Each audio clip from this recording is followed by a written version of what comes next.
사무엘상 9장. 베냐민 지파에 기스라고 하는 유력한 사람이 있었다. 그의 아버지는 아비엘이고 할아버지는 스롤이고 그 윗대는 베고라시고 그 윗대는 아비야인데 베냐민 사람이다. 그에게는 사울이라고 하는 아들이 있었는데 잘생긴 젊은이였다. 이스라엘 사람들 가운데 그보다 더 잘생긴 사람이 없었고 키도 보통 사람들보다 어깨 위만큼은 더 컸다. 그런데 사울의 아버지 기스는 자기가 기르던 암나귀들 가운데서 몇 마리를 잃고서 자기 아들 사울에게 종을 하나 데리고 가서 암나귀들을 찾아보라고 말하였다. 사울은 종을 데리고 에브라임 사는간 지역과 살리사 지방으로 두루 다녀보았으나 찾지 못하였다. 사알림 지방까지 가서 두루 다녀보았으나 거기에도 없었다. 베냐민 지방도 다녀보았으나 거기에서도 찾지 못하였다. 그들이 숲 지방으로 들어섰을 때에 사울이 자기가 데리고 다니던 종에게 말하였다. 그만 돌아가자. 아버지께서 암나귀들보다 오히려 우리 걱정을 하시겠다. 그러자 그 종이 그에게 말하였다.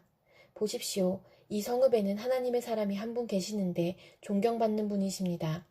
그가 말하는 것은 모두 틀림없이 이루어진다고 합니다. 그러니 이제 그리로 가보시는 것이 어떨는지요. 혹시 그가 우리에게 우리가 가야 할 길을 알려줄지도 모릅니다. 사울이 종에게 말하였다. 그래, 한번 가보자. 그런데 우리가 그분에게 무엇을 좀 가지고 가야겠는데 우리 주머니에는 빵 하나도 남아있지 않으니 하나님의 사람에게 드릴 예물이 없구나. 우리에게 뭐 남아있는 것이 좀 있느냐. 종이 다시 사울에게 대답하였다. 아, 나에게 은전한 푼이 있습니다. 이것을 하나님의 사람에게 드리고 우리가 갈 길을 가르쳐달라고 하겠습니다. 옛적에 이스라엘에서 사람들이 하나님께 물으려고 갈 때에는 선견자에게 가자고 말하였다. 오늘날 우리가 예언자라고 하는 이들을 옛적에는 선견자라고 불렀다. 사울이 종에게 말하였다. 좋은 생각이다. 어서 가자. 그리하여 그들은 하나님의 사람이 있는 성읍으로 갔다. 그들은 성읍으로 가는 비탈길로 올라가다가 물길로 내려오는 처녀들을 만나 선견자께서 성읍에 계십니까? 하고 물었다. 처녀들이 그들에게 대답하였다. 예, 계십니다. 지금 막 저 앞으로 가셨습니다. 서둘러서 가시면 따라가서 만나실 수 있습니다. 오늘 사람들이 산당에서 제사를 드리기 때문에 그분이 방금 성읍으로 들어가셨습니다. 그러니까 두 분께서 성읍으로 들어가시면 그분이 식사하러 산당으로 올라가시기 전에 틀림없이 그분을 만날 것입니다. 그분이 도착할 때까지는 아무도 먹지 않습니다. 그분이 제물을 축사한 다음에야 초대받은 사람들이 먹기 때문입니다. 그러니 지금 올라가시면 그분을 만날 수 있습니다. 그들이 성읍으로 올라가 성읍 안으로 들어가서 보니 사무엘이 마침 산당으로 올라가려고 맞은 쪽에서 나오고 있었다. 사울이 오기 하루 전에 주님께서 사무엘에게 알리셨다. 내일 이맘때에 내가 베냐민 땅에서 온 한 사람을 너에게 보낼 것이니 너는 그에게 기름을 부어 나의 백성 이스라엘의 영도자로 세워라. 그가 나의 백성을 블레셋 사람의 손에서 구해낼 것이다. 나의 백성이 겪는 고난을 내가 보았고 나의 백성이 살려달라고 울부짖는 소리를 내가 들었다. 사무엘이 사울을 보았을 때에 주님께서 그에게 말씀하셨다. 이 젊은이가 내가 너에게 말한 바로 그 사람이다. 이 사람이 나의 백성을 다스릴 것이다.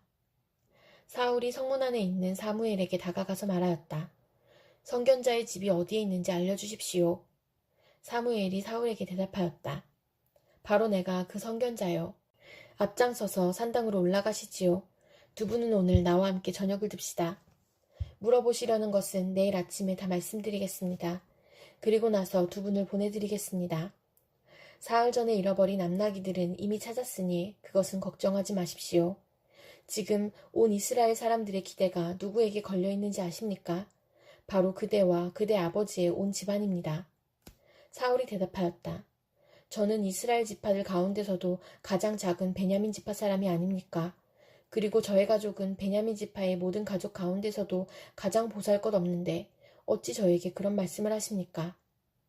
사무엘은 사울과 그의 종을 데리고 방으로 들어가서 초대받은 사람들의 윗자리에 앉혔다. 거기에 모인 사람들은 30명쯤 되었다. 사무엘이 요리사에게 일렀다.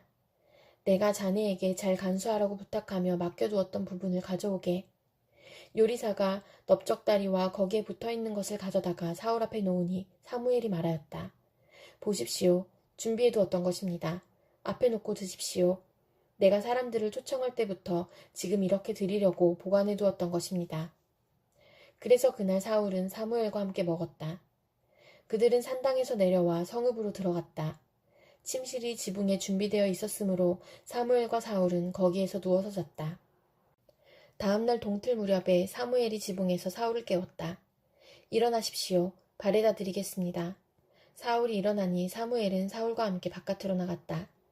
성읍 끝에 이르렀을 때에 사무엘이 사울에게 저 종을 앞에 먼저 보내십시오 하고 말하였다. 그 종이 한참 앞서서 가니 사무엘이 다시 사울에게 내가 하나님의 말씀을 들려드리겠으니 잠깐 서 계십시오 하고 말하였다. 로마서 7장. 형제자매 여러분, 나는 율법을 아는 사람들에게 말을 합니다. 율법은 사람이 살아있는 동안에만 그 사람을 지배한다는 것을 알지 못합니까? 결혼한 여자는 그 남편이 살아있는 동안에는 법으로 남편에게 매여 있으나 남편이 죽으면 남편의 법에서 풀려납니다. 그러므로 남편이 살아있는 동안에 그 여자가 다른 남자에게로 가면 그 여자는 가늠한 여자라는 말을 듣게 됩니다. 그러나 남편이 죽으면 그 법에서 해방되는 것이므로 다른 남자에게로 갈지라도 가늠한 여자가 되지 않습니다. 나의 형제자매 여러분, 그러므로 여러분도 그리스도의 몸으로 말미암아 율법에 대해서는 죽임을 당했습니다. 그래서 여러분은 다른 분, 곧 죽은 사람들 가운데서 살아나신 그분에게 속하게 되었습니다. 그것은 우리가 하나님을 위하여 열매를 맺게 하기 위함입니다. 이전에 우리가 육신을 따라 살 때에는 율법으로 말미암아 일어나는 죄의 욕정이 우리 몸의 지체 안에서 작용해서 죽음에 이르는 열매를 맺었습니다. 그러나 지금은 우리를 올감했던 것에 대하여 죽어서 율법에서 풀려났습니다. 그래서 우리는 문자에 얽매인 낡은 정신으로 하나님을 섬기지 않고 성령이 주시는 새 정신으로 하나님을 섬깁니다. 그러면 우리가 무엇이라고 말을 하겠습니까? 율법이 죄입니까? 그럴 수 없습니다. 그러나 율법에 비추어 보지 않았다면 나는 죄가 무엇인지 알지 못하였을 것입니다. 율법에 탐내지 말아라 하지 않았다면 나는 탐심이 무엇인지를 알지 못하였을 것입니다. 그러나 죄는 이 계명을 통하여 틈을 타서 내 속에서 온갖 탐욕을 일으켰습니다. 율법이 없으면 죄는 죽은 것입니다.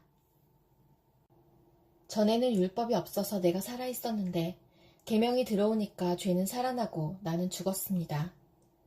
그래서 나를 생명으로 인도해야 할 그 계명이 도리어 나를 죽음으로 인도한다는 것이 드러났습니다. 죄가 그 계명을 통하여 틈을 타서 나를 속이고 또 그 계명으로 나를 죽였습니다. 그러므로 율법은 거룩하며 계명도 거룩하고 의롭고 선한 것입니다. 그러니 그 선한 것이 나에게 죽음을 안겨주었다는 말입니까? 그럴 수 없습니다.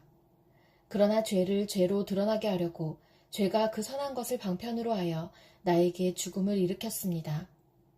그것은 계명을 방편으로 하여 죄를 극도로 죄답게 되게 하려는 것이었습니다. 우리는 율법이 신령한 것인 줄 압니다. 그러나 나는 육정에 매인 존재로서 죄 아래에 팔린 몸입니다. 나는 내가 하는 일을 도무지 알 수가 없습니다. 내가 해야겠다고 생각하는 일은 하지 않고 도리어 해서는 안 되겠다고 생각하는 일을 하고 있으니 말입니다. 내가 그런 일을 하면서도 그것을 해서는 안 되겠다고 생각하는 것은 곧 율법이 선하다는 사실에 동의하는 것입니다. 그렇다면 그와 같은 일을 하는 것은 내가 아니라 내 속에 자리를 잡고 있는 죄입니다.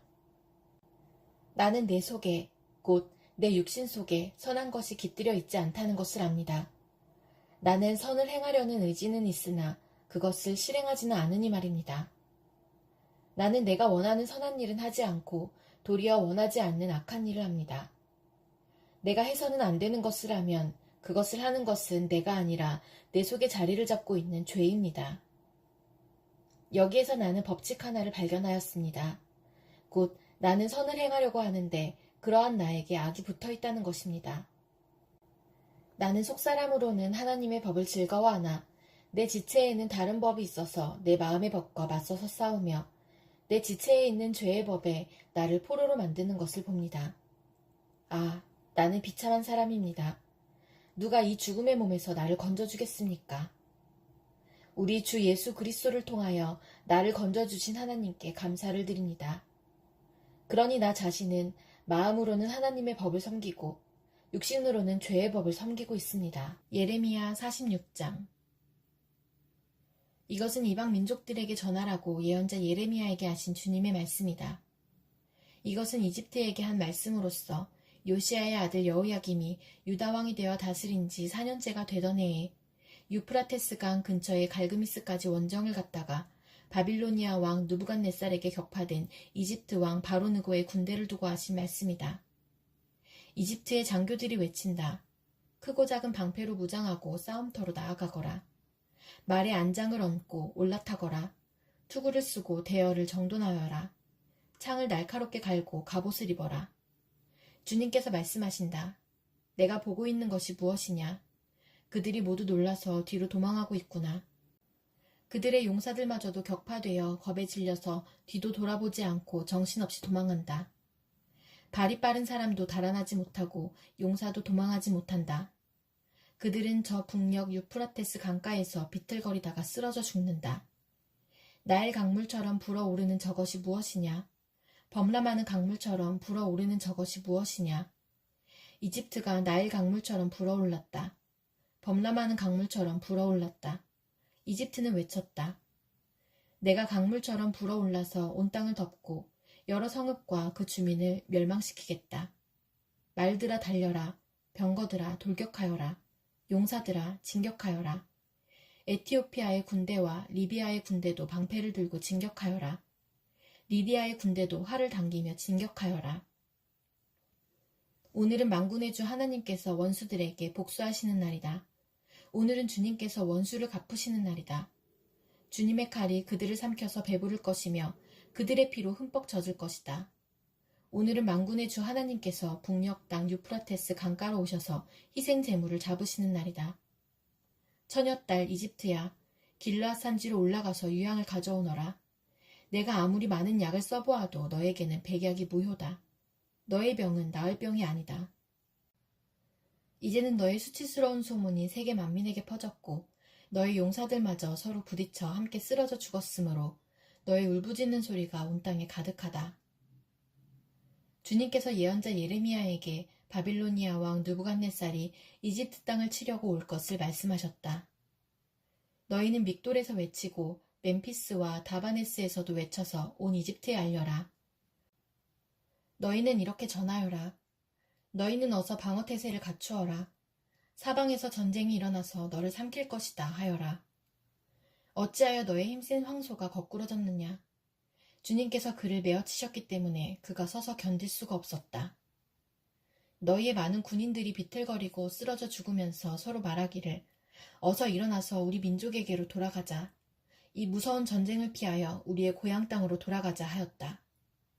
이제는 이집트 왕 바로를 기회를 놓친 떠벌이라고 불러라. 나는 왕이다. 나의 이름은 만군의 주다.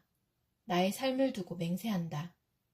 너를 공격하는 군대의 힘은 산들 사이에 우뚝 솟은 다볼산과 같고 바닷가의 높이 솟은 갈매산과 같다. 딸 이집트의 백성아, 너희는 짐을 꾸려서 잡혀갈 준비를 하여라.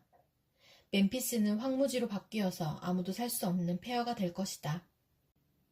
예쁘디 예쁜 암송아지 이집트가 이제는 북녘에서 마구 몰려오는 쇠파리떼에 시달리는 암송아지가 될 것이다. 사서 들여온 용병들은 살찐 송아지들이다.